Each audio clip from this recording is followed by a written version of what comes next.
Welcome back to another video of Geeks and Geckos. And in this video, we are going to do an updated version of how to decorate your leopard gecko tank. Alright, let's get into it.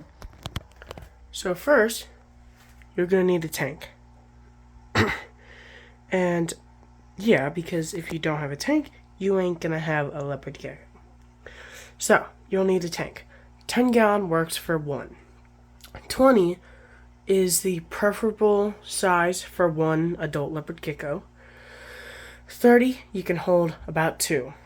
40, you can hold 3 females, maybe 4. I would say around 3 though. And you can't keep males together. So that's a little thing you have to know. Males cannot go with males, but females can go with females, and females can go with males, but males cannot go with males.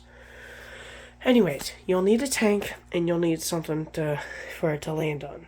Here, I have a dresser. Then, you'll need a lamp. You can see here, I have 2 lamps, UVB in the back, and heat in the front. You'll need those so your leopard gecko gets the proper vitamins and heat. 100 watt to 75 watt is wanted, or 120 watt to 75 watt is the preferable, so I go in between with 100 watts.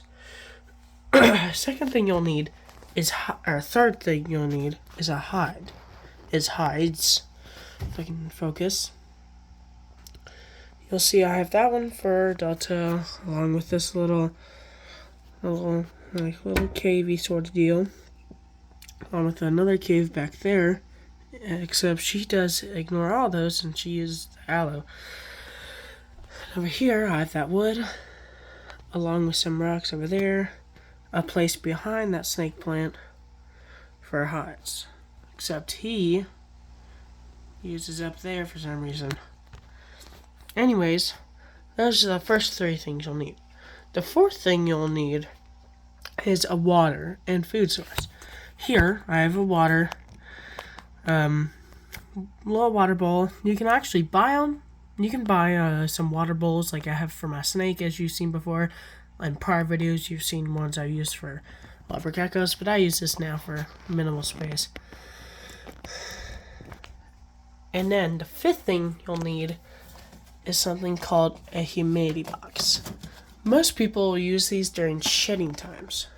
Here you can see one I've created with a little tray, cut a hole, put some dirt in it, or some cocoa fiber, and then boom. You put that in there, and the leopard geckos will love you for it. It helps them shed, helps them just stay healthy. Those are the top 5 things, absolute things you'll need.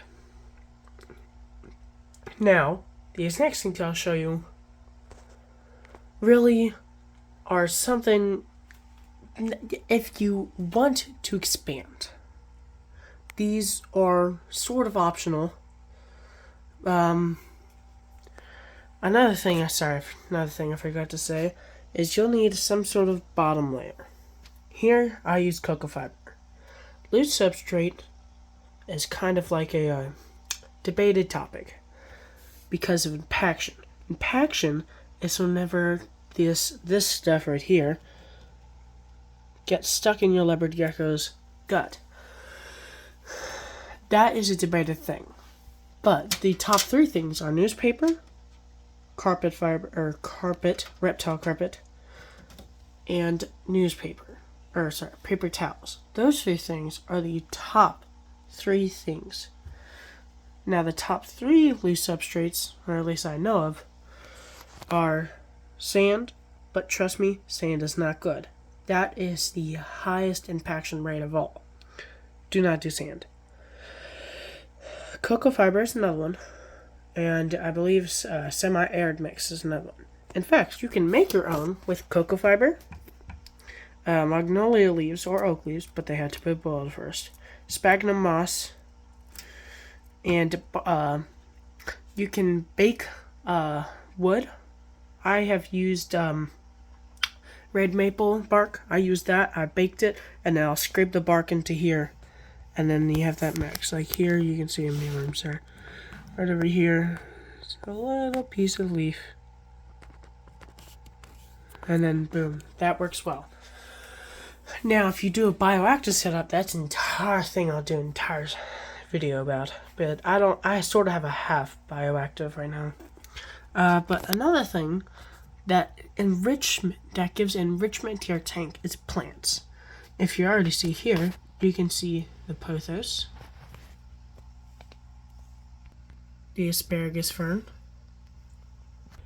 an aloe, and snake plant, another huge aloe, and jade plants. Those are all the plants I have in my setup for now. Oh, and a little air plant, just a little thing.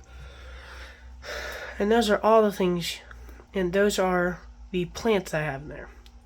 Now, another thing that will help enrich your tank is wood.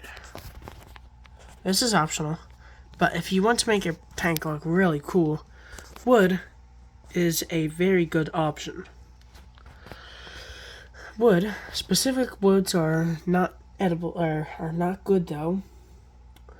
I know there are some types of woods. I can't name them right now, but I'll definitely tell you there are some types of woods that are not good.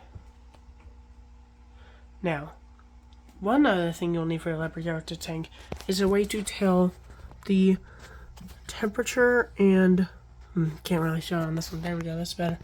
The temperature and humidity of your tank. You can see the big one is the humidity, while that small little one right there is the temperature. 76 to 87, I think, is the temperature needed. So around 70s for the cold side, and then for the hot side, you will need about 80 to 87. Now, this isn't really the best way, because I have a male and female. Whenever I get a female, I'll take this divider out, and I'll put all the lamps on this side. All for the better. I'll finally be able to take this divider out and get a new tank for little guy over here. But, another thing that will help your leopard gecko whenever it's shedding is rocks. Woohoo! Yep.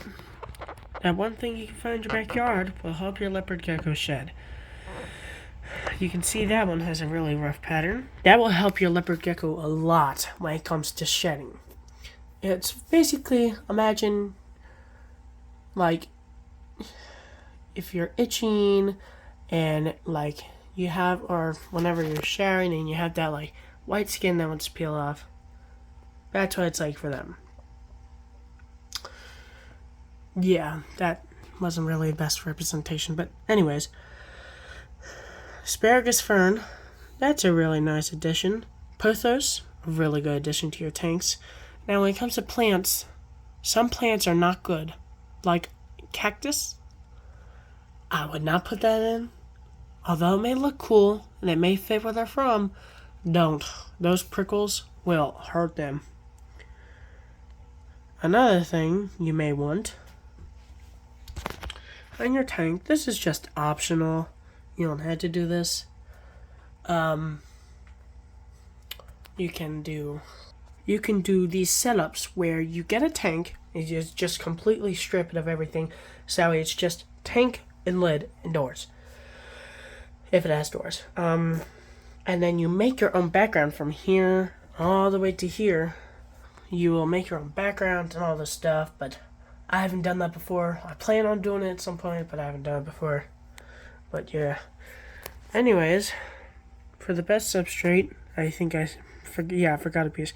It was cocoa fiber, some sort of leaves. Oak and magnolia seem to have worked well for me. A little bit of sand. And then you want a little bit of sphagnum moss. I don't have sphagnum moss, but I have done the other three. But, yeah. Tell me if I forgot anything in the comments below. But that is how that's how I decorate my leopard gecko tanks.